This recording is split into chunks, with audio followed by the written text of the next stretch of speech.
The shrieking started at exactly 7:30 in the morning. I was out in my yard, hammer in hand, driving another fence post into the ground when the voice cut through the peaceful suburban air like a chainsaw through silk. A woman was charging across my lawn, waving official-looking papers in one hand and clutching her phone in the other, her face red with indignation. "You are in direct violation of Homeowners Association regulations," she screamed, her voice pitched so high it could have shattered glass. "I am calling the police right now! 911! You cannot block this path!" I paused mid-swing and looked up at her calmly. She was a middle-aged woman with perfectly styled blonde hair that somehow managed to look aggressive, wearing a crisp white blouse and navy pants like she was heading to a board meeting. Her eyes blazed with the kind of righteous fury that comes from someone who has never been told no in their entire adult life. "Ma'am," I said in my most measured tone, "this is my property. I have every right to build a fence here." "Your property?" She laughed, a harsh sound that made the birds in nearby trees take flight. "This is a designated walking path that has been used by residents for over a decade. You moved here 3 months ago and think you can just change everything?" I set down my hammer and wiped the sweat from my forehead. The morning sun was already getting warm, and I had planned to finish this section of fence before the heat became unbearable. But it looked like my neighbor had other plans for my Saturday. "I'm not changing anything," I replied evenly. "I'm simply marking my property boundaries. You're welcome to use the sidewalk on the other side of the street." Her jaw dropped as if I had just suggested she walk on hot coals. "The sidewalk? Do you have any idea how much longer that route takes? This path cuts 15 minutes off my morning walk." "That's unfortunate, but it doesn't give you the right to trespass on my land." She held up her phone with a trembling hand. "We'll see what the police have to say about this. I'm calling them right now." I shrugged and picked up my hammer again. "Go ahead." What this woman didn't know, what she couldn't possibly have imagined in her wildest dreams, was that she was threatening to call the police on the county sheriff. Me. Sheriff James Morrison, 22 years in law enforcement, the last 8 as the elected sheriff of Madison County. The irony was so thick you could cut it with a knife. 3 months earlier, I had moved to this quiet neighborhood specifically to get away from the chaos of my job. After more than 2 decades of dealing with criminals, domestic disputes, and the occasional angry citizen, I thought I had found my slice of paradise.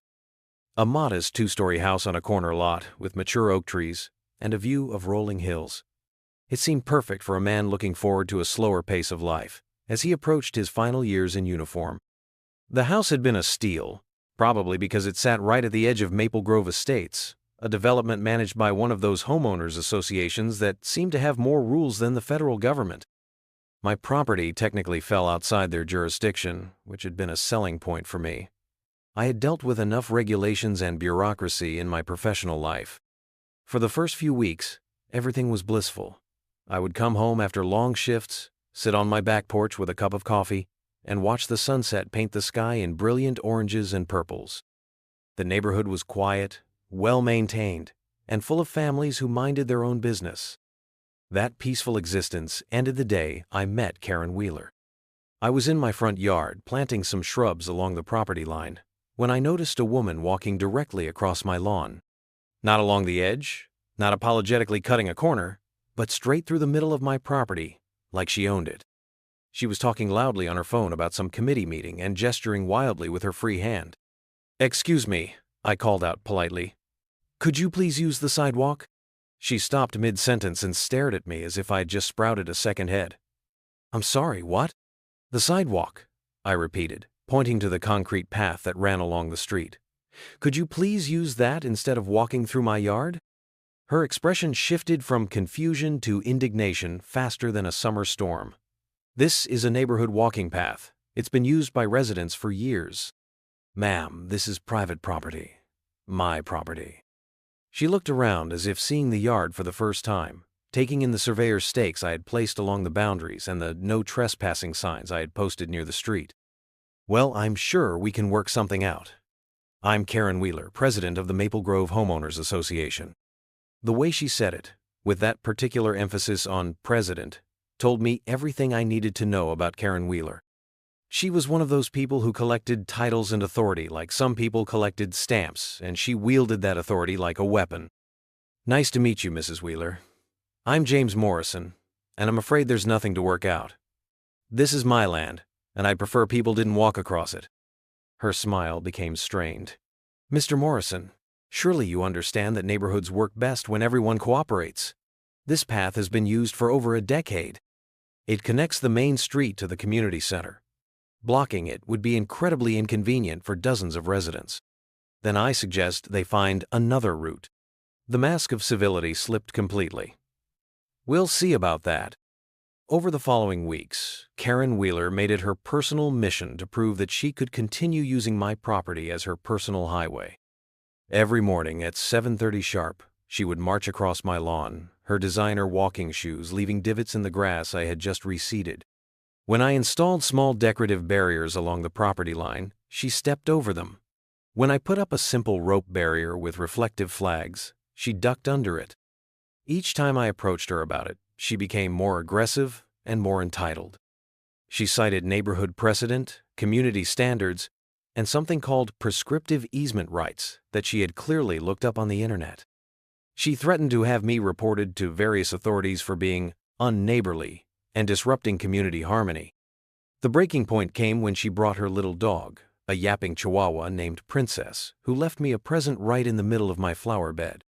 When I mentioned this to Karen, she shrugged and said that was just part of living in a community. That's when I decided to build a fence. Not a spite fence, nothing aggressive or unsightly. Just a simple wooden privacy fence that would clearly mark my property boundaries and prevent any further confusion about where people could and couldn't walk. I researched local building codes, confirmed that no permits were required for a fence under 6 feet on private property, and ordered the materials. I started construction on a Saturday morning, beginning with the section that would block Karen's preferred route across my lawn. I was 3 posts deep when she appeared like a storm cloud on the horizon. "What do you think you're doing?" she demanded, marching toward me with that distinctive angry stride I had come to recognize. "Building a fence. You can't just build a fence without permits." "Actually, I can. I checked with the county planning office. Fences under 6 feet on private property don't require permits." She pulled out a folder thick with papers and began rifling through them frantically. "The Homeowners Association has specific guidelines about fencing. All improvements must be approved by the Architectural Review Committee." "Good thing I'm not part of your HOA then." Her face went through several interesting color changes. "Your property is adjacent to Maple Grove Estates. All adjacent properties fall under our jurisdiction for matters affecting community aesthetics." I had to give her credit for creativity, but I had dealt with enough people trying to bend rules to recognize complete fabrication when I heard it. "Mrs. Wheeler, I'm not a member of your HOA. I didn't sign any covenants or agreements. You have no authority over what I do on my own property, as long as it complies with county regulations." "We'll see about that."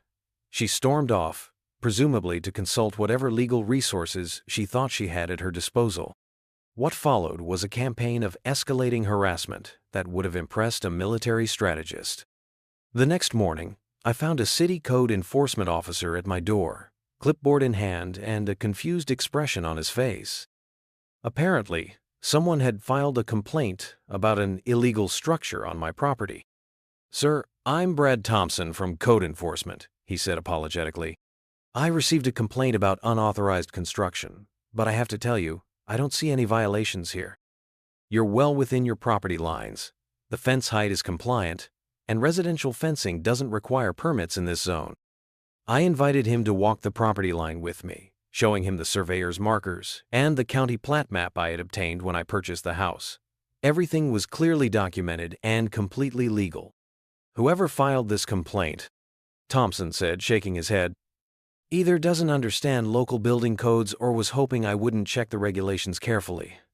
You're good to continue construction." After he left, I had a pretty good idea who had made that call. The harassment didn't stop there.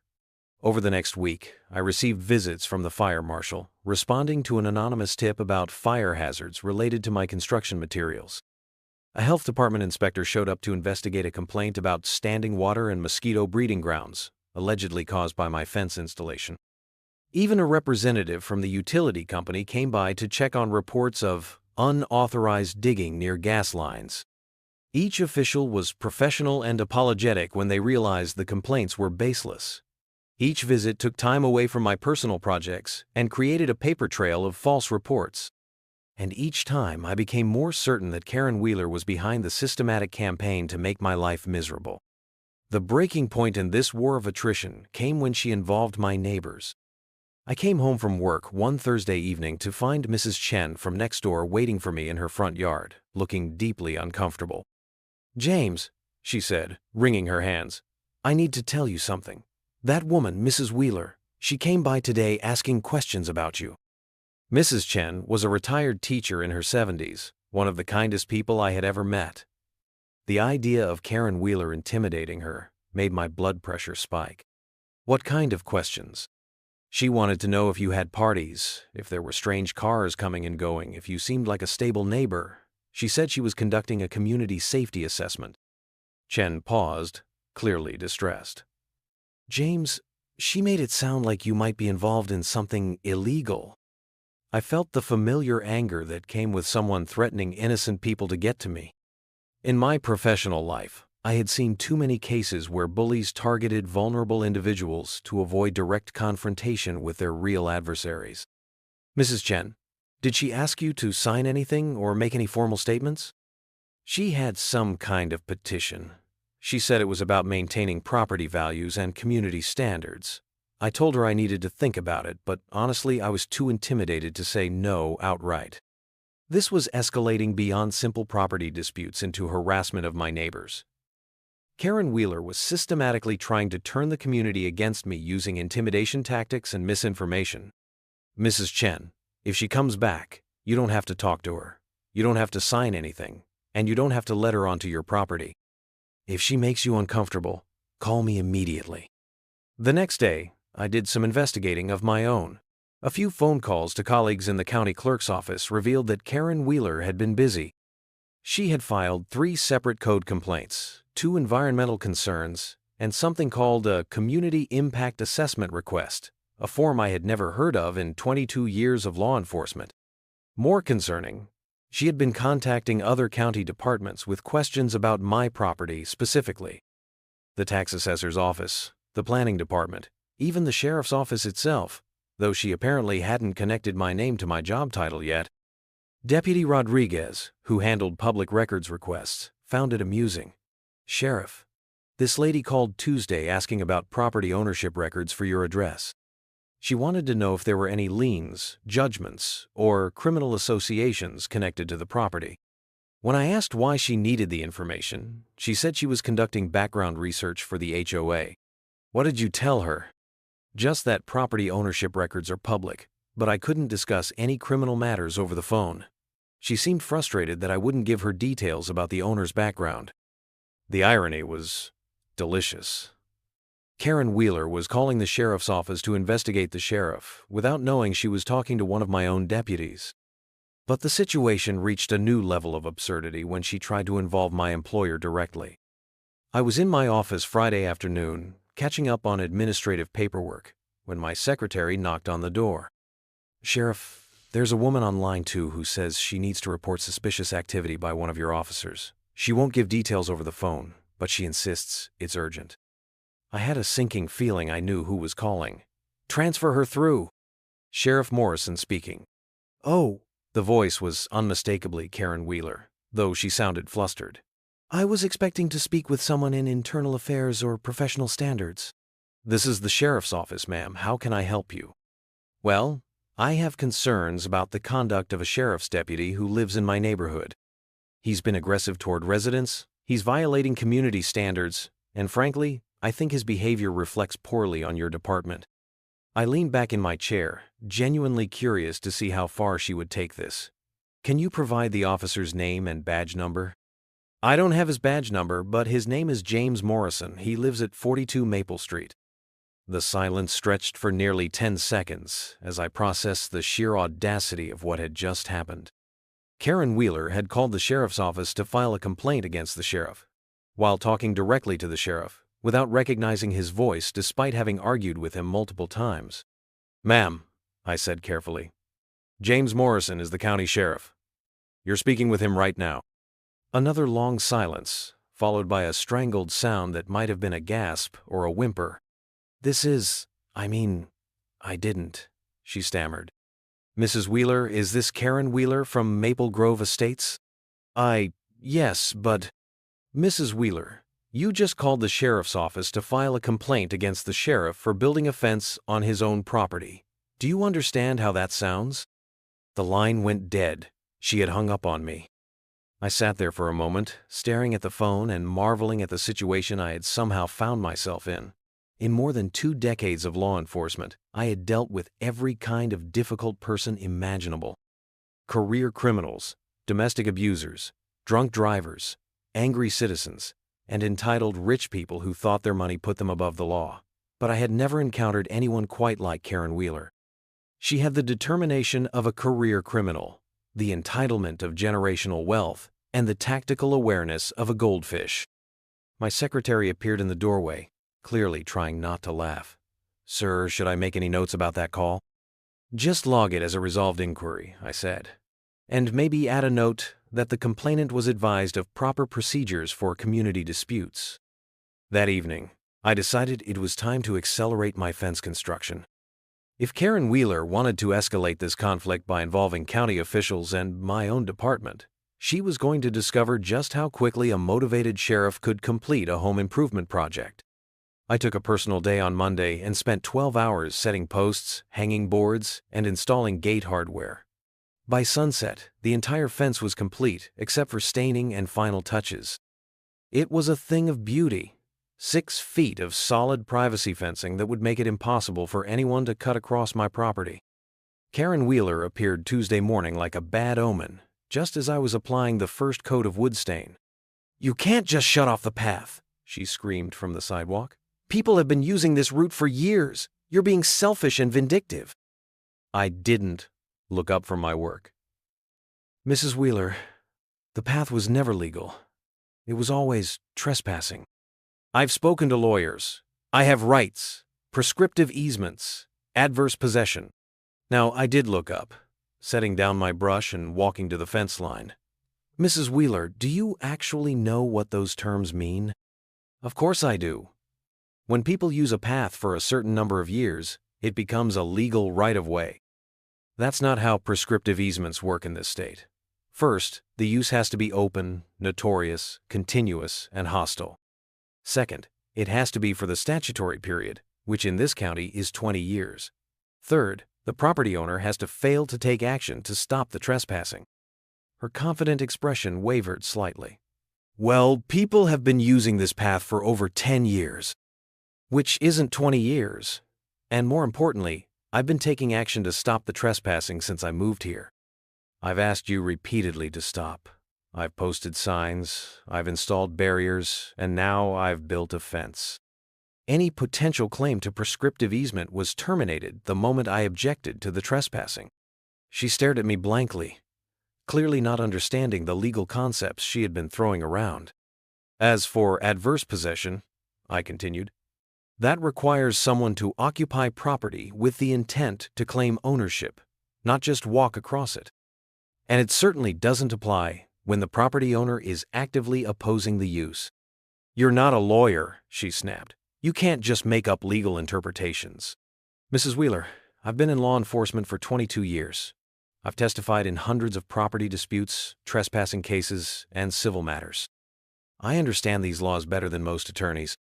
She turned red with frustration. "This isn't over. I'm going to fight this." "How exactly are you planning to fight it? You've already filed false complaints with multiple county departments. You've tried to organize my neighbors against me. You've called my employer to complain about me. What's your next move?" She stood there, sputtering for a moment, clearly having run out of ideas but unwilling to admit defeat. I'll find a way. There are regulations. There are community standards." "Mrs. Wheeler, let me give you some free advice. Every single action you've taken in this dispute has been either legally questionable or outright illegal. Filing false complaints is a misdemeanor. Harassment is a misdemeanor. Trespassing is a misdemeanor. Vandalism is a misdemeanor. Do you really want to keep adding to that list? Her face went pale as the implications sank in. For the first time since this whole conflict began, Karen Wheeler looked genuinely frightened rather than simply frustrated. The next morning, I found a formal letter taped to my front door. It was printed on official Maple Grove Estates letterhead and informed me that I was in violation of community standards and had 72 hours to remove the unauthorized structure or face legal action. I crumpled it up and threw it in the trash, then went back to building my fence. 2 days later, Karen escalated to direct action. I came home from work to find that someone had torn down the section of fence I had already completed. The posts had been pulled out of the ground, the boards scattered across my yard like kindling. It was clearly deliberate vandalism.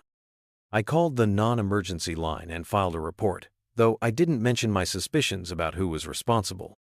The responding deputy took photos and gathered what evidence there was, but we all knew the chances of catching the perpetrator were slim. That evening, I rebuilt the damaged section and added a security camera focused on that area. The camera caught Karen red-handed 3 days later. The footage showed her arriving at dawn with a crowbar and systematically destroying my fence while muttering angrily to herself.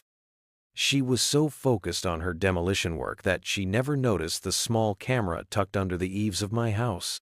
I could have had her arrested immediately, but I was curious to see how far she would take this.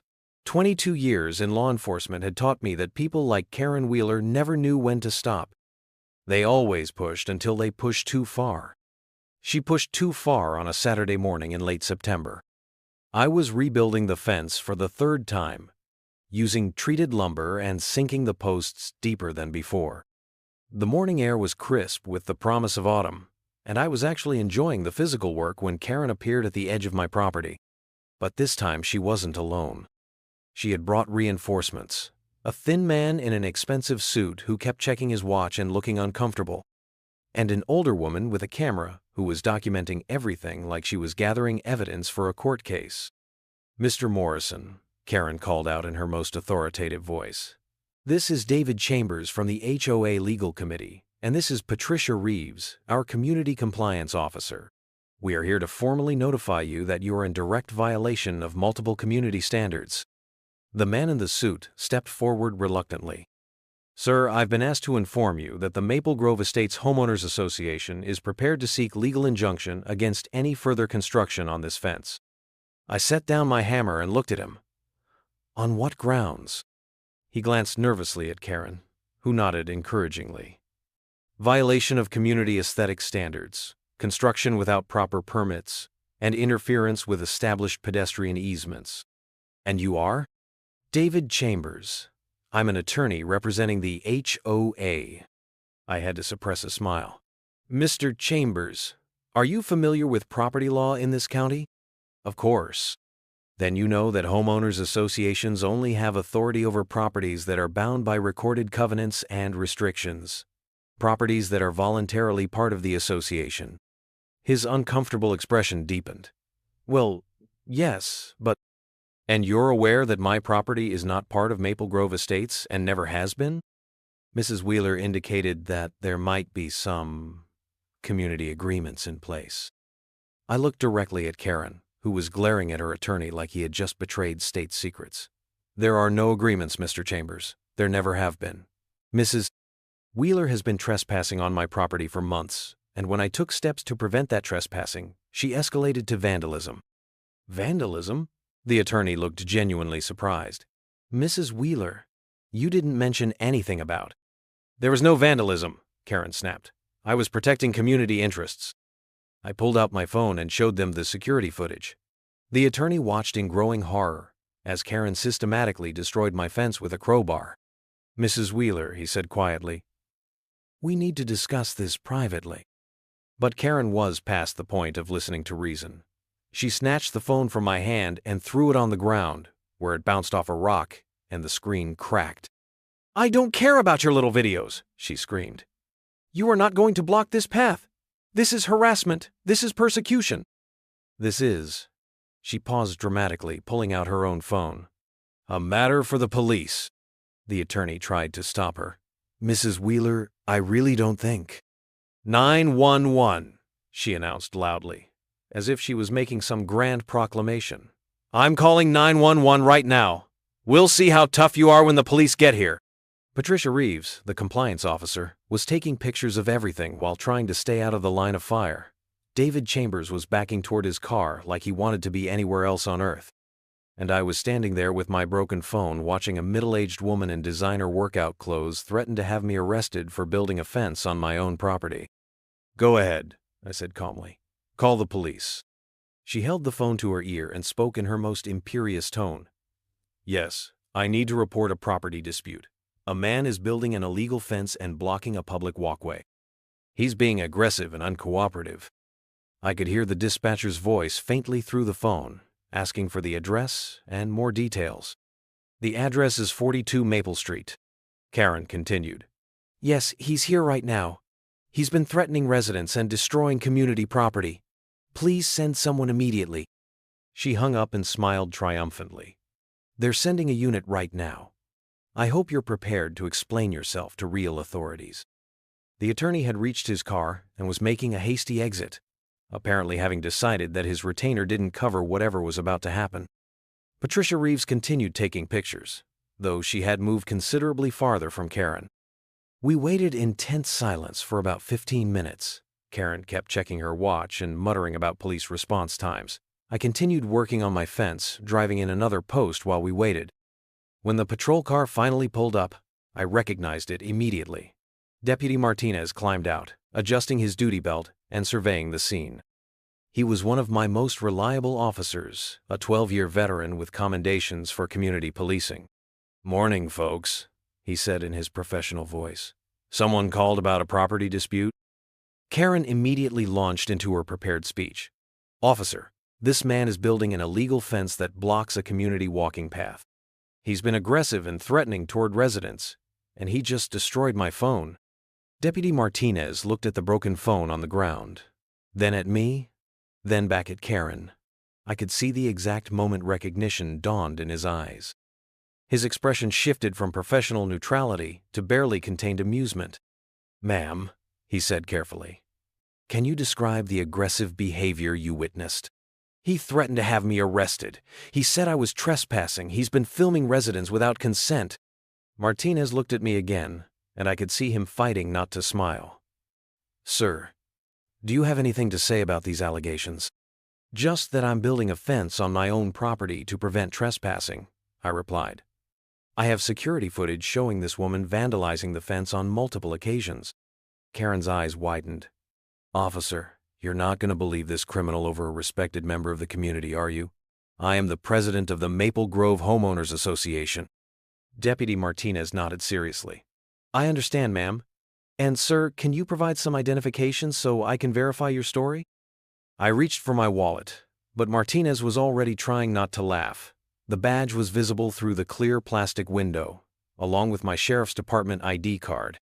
"Sheriff Morrison," Martinez said formally, snapping to attention and offering a crisp salute. "Sir, I didn't realize you were involved in this call." The effect on Karen was immediate and devastating. Her mouth fell open, her face went pale, and she stared back and forth between Martinez and me like she was watching a tennis match played in slow motion. "Sheriff?" she whispered. "Ma'am," Martinez continued, "you called 911 to report Sheriff James Morrison for building a fence on his own property?" Karen's knees actually seemed to buckle slightly. Patricia Reeves had stopped taking pictures and was slowly backing toward her car. The whole scene had taken on a surreal quality, like something from a comedy movie. I didn't know," Karen stammered. "Ma'am," I said, my voice taking on the authoritative tone I used in official capacity, "you've been trespassing on my property for months, despite repeated requests to stop. You vandalized my fence multiple times, which I have documented. You just destroyed my personal property and filed a false police report. Those are all criminal offenses." The color drained completely from her face. This is a misunderstanding." "Deputy Martinez," I continued, "please note that Mrs. Wheeler has admitted to destroying community property, though she was actually referring to my fence, which is private property. She's also admitted to organizing what she called community interests against a property owner's legal rights." "Yes, sir."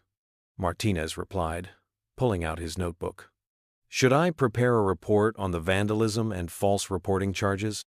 Karen found her voice again, but it came out as more of a squeak. Please, I didn't know who you were. This is all a big misunderstanding. I was just trying to protect the community. Mrs. Wheeler, I said, the community doesn't include trespassing on private property.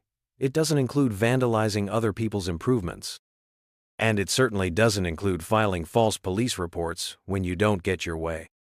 She was crying now, mascara running down her cheeks in dark streaks. Please, Sheriff Morrison, I'm sorry. I'll pay for your phone. I'll stop using the path. Please don't arrest me. I looked at her for a long moment. This woman who had made my life miserable for months, who had vandalized my property and tried to intimidate me with fake legal threats. In her mind, she had been dealing with just another new resident who didn't know his place. She had no idea she was tangling with someone who knew exactly what laws she was breaking and had the authority to do something about it. Mrs. Wheeler, I said finally, here's what's going to happen. You're going to stay off my property permanently. You're going to stop organizing any HOA actions against my property because you have no authority here. You're going to replace my phone, and you're going to instruct your compliance officer to delete any photos she took of my property today. She nodded frantically. Yes, absolutely. Whatever you want. And if I receive any more HOA letters, any more threats, or if anyone else vandalizes my fence, I'll press charges for everything I can think of. Trespassing, vandalism, harassment, filing false reports, and anything else that fits. Do you understand? Yes, sir, I understand completely. Deputy Martinez had been writing throughout this exchange, documenting everything for the official record. Patricia Reeves had reached her car and was making her own hasty exit. One more thing, Mrs. Wheeler, I added. You might want to have your HOA attorney review what constitutes legitimate association authority. From what I saw today, he seemed to have some concerns about the legal advice he's been giving you. She nodded again, wiping at her makeup with the back of her hand. I'll do that right away. Good. Now, I'm going to finish building my fence. It's going to be 6 feet tall, well within code, and it's going to completely block access to my property from the street. I suggest you get used to taking the long way. Karen Wheeler gathered what remained of her dignity and walked away, followed by Patricia Reeves in her car. Deputy Martinez stayed behind for a few minutes to finish his report and make sure there were no other issues. Sir, he said quietly, I have to ask, did you know who she was when you moved in here? I shook my head. I had no idea. I was just looking for a quiet place to live. He laughed. Well, I bet it'll be quiet now. Over the next 3 weeks, I completed my fence without any further interference. It was a beautiful piece of work, if I do say so myself. 6 feet of treated pine with decorative post caps and a clean, professional finish. It completely blocked the sight line from the street to my backyard and made it impossible for anyone to cut across my property. The neighborhood response was interesting. Most residents seemed to support the fence, probably because they had gotten tired of Karen Wheeler's increasingly aggressive HOA tactics. Several neighbors stopped by to compliment the workmanship and ask for the name of my contractor. When I told them I had built it myself, they seemed even more impressed. The HOA sent out a newsletter update 2 weeks after the incident. Buried on page 3, in the smallest font they could legally use, was a notice clarifying the actual boundaries of Maple Grove Estates and reminding residents that properties outside the development were not subject to HOA authority. There was no mention of Karen Wheeler, Sheriff Morrison, or fence-related disputes. Karen herself had become something of a recluse. Her morning walks stopped completely, and she was rarely seen outside her house. When she did appear, she seemed to have lost much of her aggressive confidence.